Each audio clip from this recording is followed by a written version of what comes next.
Cosas proféticas están sucediendo en todo el mundo hoy y muchas personas no están prestando atención. Por eso es tan importante tener una perspectiva bíblica del mundo. Cada creyente debería estar consciente de lo que está pasando en el mundo, porque muchas de estas cosas se alinean con las profecías bíblicas sobre el fin de los tiempos. Vamos a profundizar en ello. Número 1. El espíritu del anticristo. El espíritu del anticristo está actuando fuertemente en el mundo hoy. Observa lo que está sucediendo en muchos lugares del mundo. Si miramos a China, en 2022 CBN informó que China supuestamente está reescribiendo la Biblia y llamando a Jesús un pecador. En otra publicación se informa que, en abril de 2021, las autoridades chinas arrestaron a 10 cristianos por vender y distribuir Biblias en Oot, la capital de Mongolia Interior. Uno de estos creyentes que fue capturado fue Ban Yang-hon, quien fue sentenciado el 15 de abril de 2024 a 5 años de prisión por operaciones comerciales ilegales, es decir, por vender y distribuir Biblias ilegalmente a cristianos en Mongolia Interior. Si observamos lo que ocurre en el estado de Luisiana, un artículo informa que a partir de enero, cada aula pública en Luisiana, desde las escuelas primarias hasta las universidades, estará obligada a exhibir los 10 mandamientos, según una nueva ley firmada por el gobernador republicano. El 19 de junio, Jeff Landry firmó la ley, siendo la primera legislación de este tipo en la nación. Esta ley ya está siendo desafiada por padres y varios grupos, incluida la Unión Estadounidense por las Libertades Civiles, ACLU, quienes afirman que la medida es inconstitucional y presentaron una demanda en su contra el lunes. Si te diriges al Reino Unido, te encontrarás con titulares como este: la Iglesia de Inglaterra elimina la palabra iglesia para ser más moderna, o los jóvenes adultos en el Reino Unido están abiertos a prohibir la Biblia. En un artículo se menciona que un estudio reciente en el Reino Unido encontró que casi una cuarta parte de los jóvenes británicos están de acuerdo con la prohibición de la Biblia, argumentando que los libros que contienen discursos percibidos como odio deberían ser prohibidos. ¿Qué hay sobre la música actual? Aquí tienes algunas letras de canciones de Eminem, un rapero mundialmente famoso. En una canción llamada Evil, malvado, dice: malvado, sí, soy tan malvado, podrido hasta la médula, un cerebro retorcido, soy tan malvado, es obvio que no soy como las demás personas. Luego, en una canción llamada Looker, dice: ahora mis seguidores son como una secta satánica, sí, me escuchan como cuando Manson hablaba, al menos eso parece, y soy Lucifer, y Dres es el productor del anticristo. Este es solo un artista, pero te doy algunos ejemplos que ilustran cómo el espíritu del anticristo está actuando de manera agresiva en este mundo. Muchas cosas se promueven, se aceptan e incluso se celebran en este mundo cuando, en realidad, estas cosas son contrarias a Dios.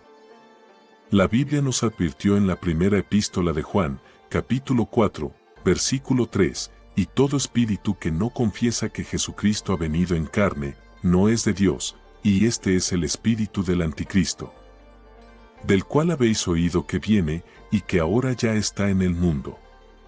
Observa cómo se nos dice que este espíritu maligno ya está en operación, está activo. Ahora podemos ver que el espíritu del anticristo está actuando con mayor intensidad. Veremos la gran apostasía, muchas personas que se apartarán de la fe.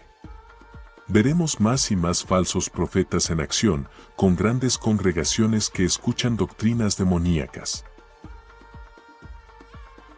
Pasemos al segundo evento profético.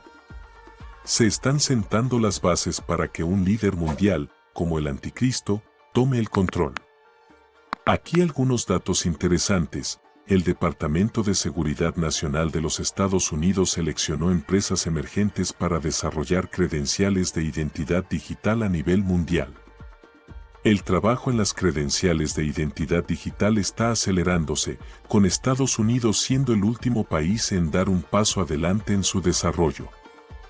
Australia aprobó una ley de identificación digital, la cual establecerá un sistema de identificación digital a nivel nacional y permitirá que las organizaciones financieras se unan a la plataforma de identificación digital del gobierno. Los beneficios de este sistema incluyen un ecosistema más fuerte y seguro para los usuarios en línea. En Europa, algunas personas en Suecia ya han comenzado a insertarse microchips en las manos. El anticristo tendrá poder sobre una economía global interconectada, donde será un dictador mundial que controlará los medios de comercio.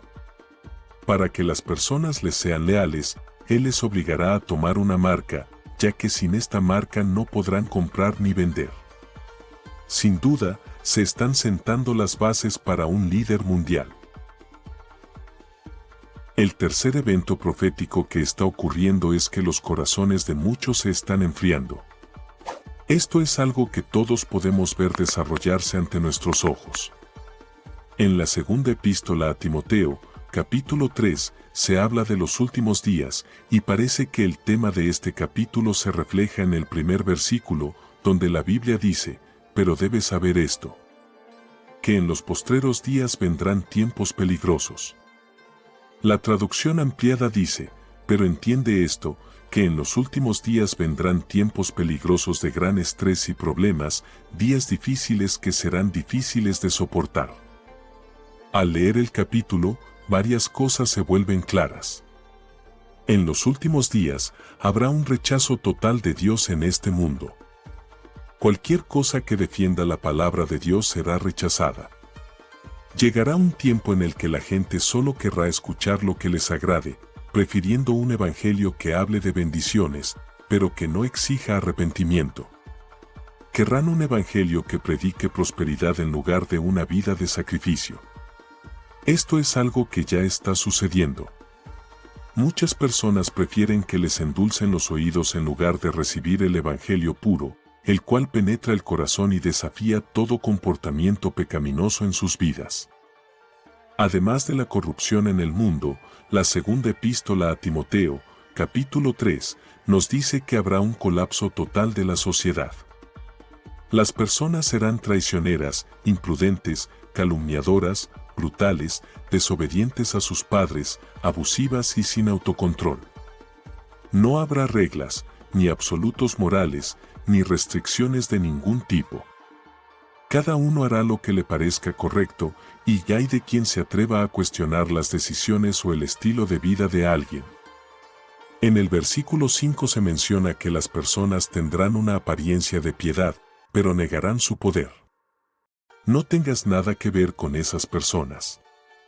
Esta es la era de los rebeldes religiosos, hombres y mujeres que parecen ser piadosos por fuera, pero que en lo profundo de sus corazones están llenos de pecado y engaño. Estos rebeldes religiosos harán las preguntas correctas, pero sus acciones seguirán las respuestas equivocadas. Incluso podrían citar las Escrituras, pero sus corazones estarán lejos de Dios y aún más lejos de su palabra. En cuarto lugar, encontramos las guerras y los rumores de guerra.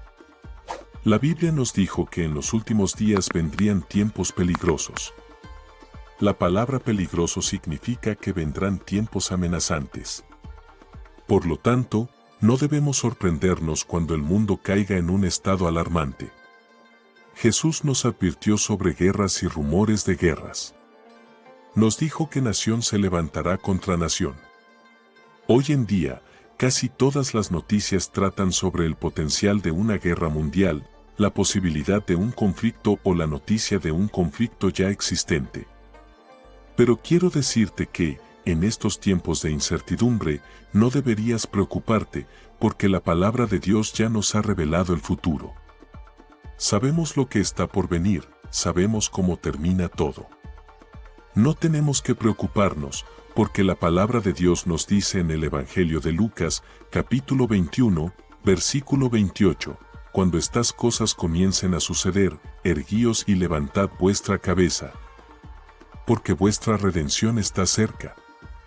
No tenemos que preocuparnos porque en el Evangelio de Mateo, capítulo 6, versículos 25 y 26, Jesús nos dice: Por tanto os digo, no os afanéis por vuestra vida, que habéis de comer o que habéis de beber, ni por vuestro cuerpo, que habéis de vestir. ¿No es la vida más que el alimento, y el cuerpo más que el vestido? Mirad las aves del cielo, que no siembran, ni siegan, ni recogen en graneros, y vuestro Padre Celestial las alimenta. ¿No valéis vosotros mucho más que ellas? El quinto y último acontecimiento profético que me gustaría destacar es el increíble crecimiento de la tecnología en los últimos tiempos. Mark Zuckerberg ha mencionado que, en un futuro cercano, los hologramas de cosas digitales serán algo común. Dijo que, en un futuro no muy lejano, entrarás en una habitación y habrá tantos hologramas de cosas digitales con las que podrás interactuar como objetos físicos. Es una locura imaginar un día en el que la gente no vaya a la iglesia, sino que vea un holograma del pastor predicando en su sala de estar. Con el desarrollo de la inteligencia artificial, IA, no es descabellado imaginar un día en el que alguien simplemente pueda decirle a una plataforma de IA, quiero un sermón de Charles Spurgeon sobre el amor de Dios y, de repente, aparecerá un holograma de Spurgeon dando ese sermón, todo impulsado por IA. No me malinterpreten, la IA puede usarse para el bien, especialmente cuando se trata del cristianismo, incluyendo el entretenimiento. La IA podría permitir que más productores cristianos publiquen contenido cinematográfico y piadoso, ayudando a las personas a alejarse de las opciones de entretenimiento seculares y pecaminosas que existen. Sin embargo, también hay un peligro. La IA podría usarse para ofrecer un evangelio tibio, un evangelio edulcorado. En resumen, como hijos de Dios, cuando vemos estas señales, siempre debemos buscar refugio en la Biblia. Dios ya nos ha hablado sobre lo que está por venir. Nos ha advertido de los peligros que se avecinan, pero también ha prometido cubrirnos, protegernos y luchar por nosotros como sus hijos. Tú y yo debemos tener siempre una visión bíblica del mundo. Debemos estar atentos a lo que sucede, pero sin permitir que esto afecte nuestra paz o nuestra fe en Dios. Yo le debo todo a Dios. Él me ha dado un don, me ha dado un impulso para seguir mejorando cada día. Tengo una plataforma, y quiero usarla para glorificarlo. Así que, cada vez que piso la pista, mi oración es, Dios, hazme el instrumento a través del cual seas glorificado, sin importar el resultado. Estaba a punto de rendirme, estaba al borde de un avance, pero no podía verlo. El diablo realmente me tenía, pero Jesús vino y me agarró. Me ayudó a no soltarme. La misericordia de Dios me mantuvo firme. Después de toda la controversia que rodeó la ceremonia de apertura y cierre de los Juegos Olímpicos de París, después de todo el hablar sobre burla, rituales satánicos, agendas malignas y blasfemia, ¿no es típico de Dios levantar a personas desde el caos? ¿No es típico de Dios seguir teniendo personas lo suficientemente fieles como para hacer luz en la oscuridad y sal en la tierra? Piensa en esto. Al diablo le encantaría que todos los creyentes cristianos se enredaran en el espectáculo de lo que hicieron o no hicieron los organizadores. Sin embargo, podemos darnos cuenta de que, a pesar de los titulares y la indignación, surgieron mujeres valientes, creyentes valientes, que le dieron a Dios todo el alabanza a pesar de estar en un entorno aparentemente hostil. Esto es lo que hace Dios. Levanta personas. Noé vivió en una sociedad que era malvada, pero Dios lo levantó para ser una voz que proclamaba el Evangelio. Pablo fue llamado de una vida de violencia, en la que perseguía a los cristianos, y luego se convirtió en uno de ellos. Siempre que hay oscuridad, Dios levanta a personas que serán un testimonio de su poder y se convertirán en voces que le den gloria. Los cristianos han dicho cosas como estas. Un artículo de una publicación cristiana dice, y cito, la ceremonia de apertura de los Juegos Olímpicos debía ser una celebración, pero fue una abominación. Debía ser una festividad, pero fue una blasfemia. Fin de la cita. Billy Graham una vez predicó un sermón titulado ¿Qué está mal con el mundo? Y hoy, me gustaría plantear la misma pregunta, ¿qué está mal con el mundo? La respuesta es el pecado. El pecado es lo que está mal en el mundo, y me atrevo a decir que el amor por el pecado es lo que empeora las cosas. La traducción ampliada de 2 de Pedro, capítulo 3, versículo 3, dice, antes que nada, sepan sin ninguna duda que en los últimos días vendrán burladores, siguiendo sus propios deseos humanos. Un burlador es alguien que se burla y ridiculiza algo. ¿Cuántos burladores tenemos hoy en día? ¿Con qué frecuencia vemos que la Biblia y el cristianismo son objeto de burla? Cualquier creyente que conozca su Biblia debería saber que cuando vemos el aumento de la burla hacia Cristo, estamos acercándonos a su regreso. Cuando vemos el declive moral de la sociedad, cuando vemos que lo malo es llamado bueno y lo bueno es llamado malo, cuando el espíritu del anticristo está claramente en acción, estamos más cerca de su retorno. Recientemente, Elon Musk ha hablado bastante sobre el cristianismo. En una entrevista reciente, dijo, aunque no soy una persona particularmente religiosa, creo que las enseñanzas de Jesús son buenas y sabias. Diría que probablemente soy un cristiano cultural. Fin de la cita. Más recientemente, tras la controversia de los Juegos Olímpicos, Musk tuiteó lo siguiente, a menos que haya más valentía para defender lo que es justo y correcto, el cristianismo desaparecerá. Pero aquí es donde Musk se equivoca. El cristianismo, el verdadero cristianismo bíblico, no es la práctica de una religión, es la aceptación de que Jesucristo murió por nuestros pecados y resucitó, derrotando el poder de la muerte, el diablo y el pecado. En Cristo, cuando lo aceptamos como nuestro Señor y Salvador, también somos salvados de la ira de Dios. El cristianismo es someterse a Cristo como Señor. Ahora, que alguien diga que el cristianismo desaparecerá a menos que haya más valentía para defender lo que es justo y correcto es literalmente decir que lo que Cristo hizo en la cruz no fue suficiente. Que necesitamos añadirle algo. Pero no es así. La obra de Cristo es perfecta, absoluta y completa, sin importar lo que alguien piense que la comunidad cristiana deba hacer. Además, la Biblia ya nos ha advertido que en los últimos días vendrán burladores y mofadores. Todo lo que vemos hoy en día no nos llama necesariamente a enfrentarnos directamente a quienes se burlan de Cristo, sino más bien a ver esto como una confirmación de la palabra profética de Dios. Esto nos inspira a evangelizar más, a demostrar el amor de Cristo más y a ser más valientes al denunciar el pecado. No se trata necesariamente de enfrentarse a los burladores, sino de continuar haciendo la obra de Dios. Finalmente, la Biblia nos dice en Apocalipsis, capítulo 20, versículo 10, y el diablo que los engañaba fue lanzado en el lago de fuego y azufre, donde estaban la bestia y el falso profeta. Y serán atormentados día y noche por los siglos de los siglos. El destino del diablo está sellado. No tiene oportunidad contra Cristo.